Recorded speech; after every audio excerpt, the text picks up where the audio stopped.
Olá pessoal, me chamo Leonardo Khrushchevski, sou cirurgião de cabeça e pescoço e o vídeo de hoje nós vamos tratar da complexidade e de como realizar consultas durante a pandemia do coronavírus. A situação que se coloca nesses dias de pandemia é a importância de, através do isolamento social, buscarmos achatar a curva de disseminação para que o sistema de saúde não tenha uma implosão sem conseguir cuidar dos pacientes que venham, por acaso, a adoecer muitos ao mesmo tempo. Por outro lado, há doenças e há pacientes que não podem ser esquecidos, apesar da pandemia. As pessoas continuam tendo risco de ter neoplasias, de ter câncer, e a demora em fazer uma consulta médica, em se esclarecer se aquela queixa daquele paciente tem realmente justificativa de uma investigação oncológica, é fundamental.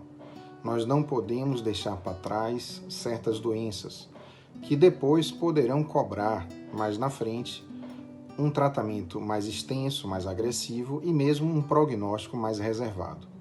Portanto, esse balanço entre mantermos o isolamento social com o racional de não permitirmos que doenças e doentes sejam deixados para trás, que haja, de fato, uma investigação mínima, uma manutenção dos serviços para um exame e investigação de pacientes com patologias ou com queixas que possam surgir, é fundamental.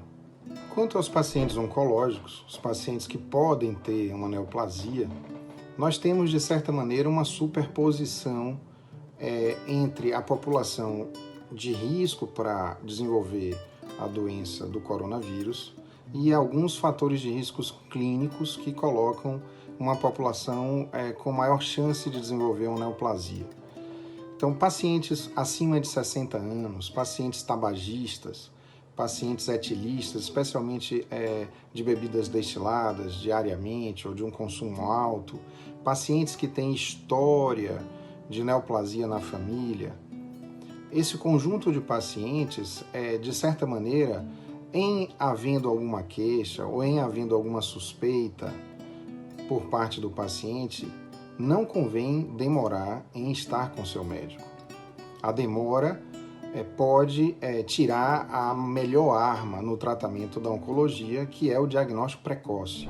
Então, nesse cenário relativamente delicado, em que convém manter o isolamento social, mas ao mesmo tempo não se recomenda atrasos, especialmente em populações com risco de desenvolver uma neoplasia ou de se fazer uma investigação para afastar um câncer e, em se confirmando, poder já fazer o tratamento de forma célere, rápida e de excelente resultado para o paciente, se o diagnóstico é precoce. Como é que nós vamos decidir quem é aquele paciente que deve ir numa consulta médica? Independente de faixa etária, se a pessoa começa a ter uma queixa e essa queixa, esse sintoma perdura por 2, 3, 4 dias, se não há melhora, é fundamental que se tenha um contato com o médico. E esse contato durante a pandemia, como é que se faz? Nós podemos escolher uma consulta presencial, que é a consulta clássica, ou uma consulta no campo virtual, que seria a telemedicina. Qual é o paciente que é candidato à telemedicina? Qual é o paciente que vai se beneficiar em fazendo uma consulta não presencial? A telemedicina vai ser bastante útil para se preservar aquele paciente do grupo de risco de desenvolver a doença do coronavírus de forma grave. Pacientes idosos, pacientes imunossupressos, pacientes que tenham uma comorbidade importante, que deixem eles suscetíveis a desenvolver a doença de uma forma mais grave. Posso citar o exemplo de pacientes diabéticos, pacientes com obesidade mórbida. E a telemedicina ela vai agir, de certa maneira, como uma excelente triagem para esses pacientes. Esses pacientes vão se preservar de ir num centro médico, de ir numa clínica, e com isso, tendo contato com o seu médico, eles vão fazer a avaliação e a partir da telemedicina se pode, inclusive, solicitar alguns exames que sejam necessários e, com isso, se ter a continuidade da avaliação que, a depender da queixa, precisará ser presencial. Mas, desta forma, a telemedicina pode ser uma boa triagem, selecionando aquele paciente que precisa ir fisicamente numa consulta e aquele que a sua queixa pode ser orientada através de uma maneira virtual. Mas a telemedicina, a consulta virtual, ela substitui completamente a consulta física? Na verdade, nada pode substituir uma consulta presencial. O médico, além de ouvir, de poder enxergar e, especialmente, examinar, olhando, palpando, auscultando o paciente, ele pode, a partir daí, fazer um raciocínio clínico diagnóstico que muitas vezes consegue fechar a suspeita diagnóstica em até 80% dos casos sem solicitação de qualquer exame.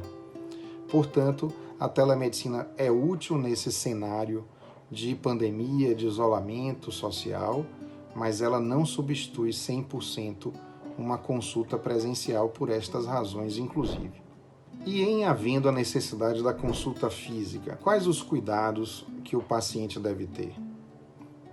Na verdade, os centros médicos, hospitalares, as clínicas já estão tomando algumas medidas para que a recepção fique menos adensada de pacientes, que esses pacientes fiquem mais distantes uns dos outros na recepção e os próprios horários de consulta estão sendo espaçados para que se possa ter menos paciente aguardando a consulta.